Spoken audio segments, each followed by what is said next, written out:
Okay, students, welcome to another project that we're going to do in class. This is dealing with animation. We're going to do stop motion animation, which is the earliest form of animation that was created. I mean, that's really what it is you move something and then you stop and move it again and then take a picture and then stop and move it again and take a picture.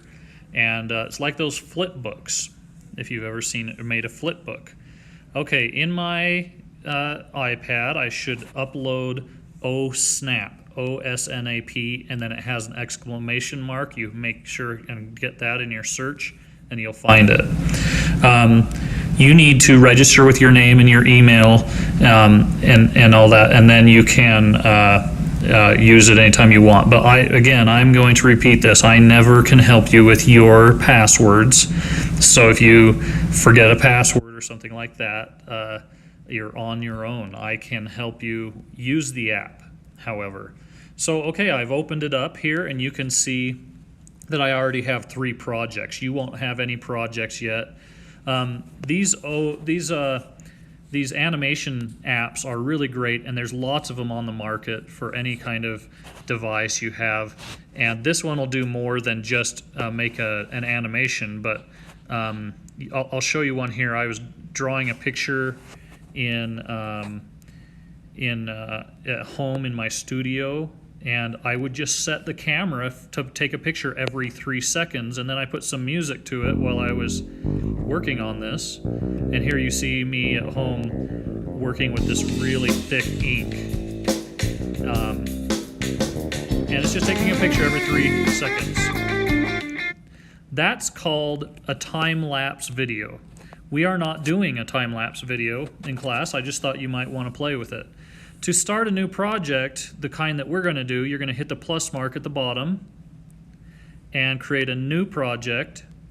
Here you can give it a title, and we'll just call it art. Then you've got project orientation. I'm using landscape because I can just set my iPad up on its side, and that way I never have to move my camera or my iPad. You don't really want to do that during a filming, because if your camera's moving all over the place, it'll make the viewer sick because it'll be shaky.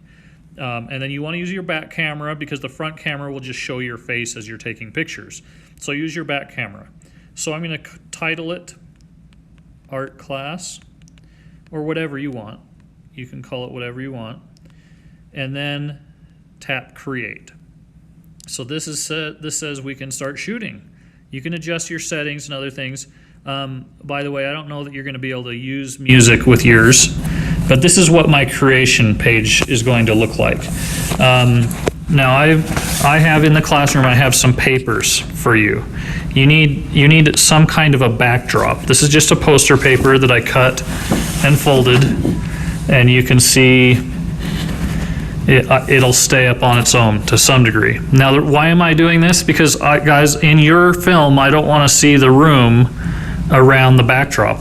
I want you to just set up your camera, and so that everything you're doing will be in this area. So a couple of rules as I kind of judge your artwork is I want to see that it's smooth animation, that it's not jittery, and I want to see that you have a backdrop and that I'm not seeing your hands in the film, and I don't want to see the background in the film. I just want a backdrop. So nice and smooth. You'll need 500 frames or 500 pictures in your film. So I'm going to show you how to film now. You were supposed to come to class with some objects from home that you brought that you're going to animate. So a 3-dimensional object or 2. The more you have, the harder it is to animate. So keep it simple, please. I have a 2-dimensional drawing in my background here, and I could do some fun stuff with that. And so let's do that. On the right, on my screen, you can see I've got a camera. So I can start taking pictures right away. I'm going to just position my camera right where I want it, and I'm going to leave it there. It is possible to move your camera around as you're filming like this, but you have to be really careful to keep your hands out and the background out, and you would do it slow. Okay, so if I'm going to pan around, it's called panning. If I'm going to pan around a scene, I need to do it a little bit at a time as I take my pictures, just like a flip book, if you've ever made a flip book. Okay, so here I've got some clay. I'm just going to make a simple snake here, and let's just do, now yours, this does not have to be a story, but it just needs to be a scenario or some interesting thing that happens to these objects. So I'm going to take a picture. There's one picture. And then I'm going to move my clay just a little bit and take a picture, and then just a little bit more and take a picture. This is hard to keep track of, you guys, because I don't know how far I moved it or how far I need to move it, or if I mess up, if I need to go back and fix it, what's happening. So I've only taken a few pictures. Let me go back to that back arrow at the bottom, and let's play this animation. There, it's moving. And you can see my hand in the bottom left corner. Okay, this is pretty fast, so I can slow it down. The arrows can slow it down. I'm actually going to ask you to do it at about 15 FPS, frames per second. And so maybe I'm going a little bit too fast with my clay. So if I want to edit my hand out, I'm going to go to this grid. Did you see the grid at the bottom of this screen? That gives me all my pictures. Okay, so I can go look at my picture with my hand in it, and I can go back. This is number 1 of 6, so I can go back and hit edit, delete this one with the garbage can at the bottom after I check mark it, and get rid of that. I can also reorder these. If I wanted to copy them, I could do that too. This is this feature right here at the bottom, that little arrows. I can copy any selected frames and then just add them to the end of the others, but I'm not going to. I don't need to do that. Tap done. That's editing as you go, but there's a better way to shoot. So I'm going to go back to my shooting feature. This little clock on the right, there's a little wheel, looks like a clock. That is a feature that will give you time lapse, like I showed you with my drawing earlier.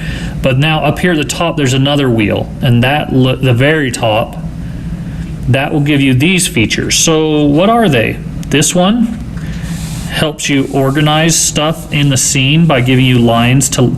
So if I wanted to line up my house on this line or this line, I keep things ordered in my editing.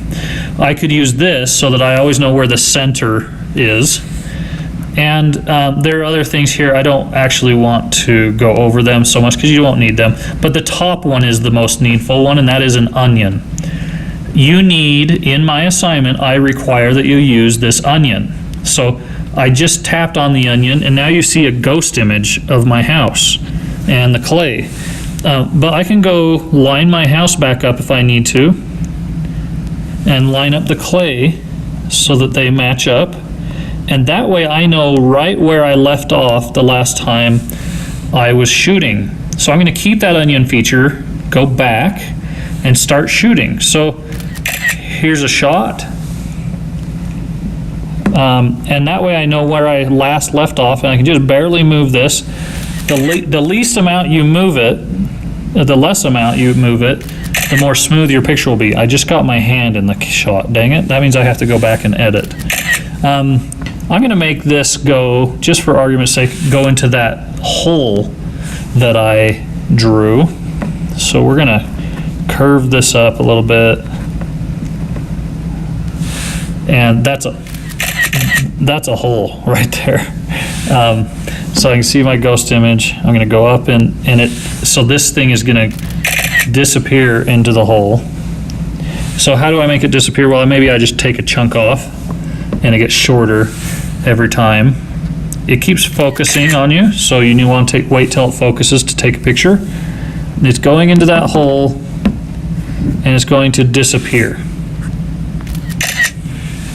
And I'm not saying that this is good because it's just a demo, but it's giving you the idea of how to make things happen. If you need it to focus, you can just tap on it and it'll give you that box and help you focus it. Now I could take the time to line up this clay even better so it doesn't look like I'm fiddling around so much with it. And pretty soon that clay gets shorter and shorter until it disappears into the hole. That's not ideal. You can hang things or be creative. Let's see, you needed smoke coming out of the chimney or something. Now I'm taking a picture of it with it gone. Maybe a couple pictures. Go back. Let's play this, see if that worked. Yeah, except for my hand, it looks like it's disappearing into the hole. I could make it come, I could make it come back out of the hole or come out of the chimney or the house or something out of the door, and that would be kind of fun. So you get to be creative with this. Again, you don't need to tell a story. You just need a scenario where something happens to your objects. And if you can move it around and play with it, then that's even better. But bring some different options, that things you can have as backup in case you need them.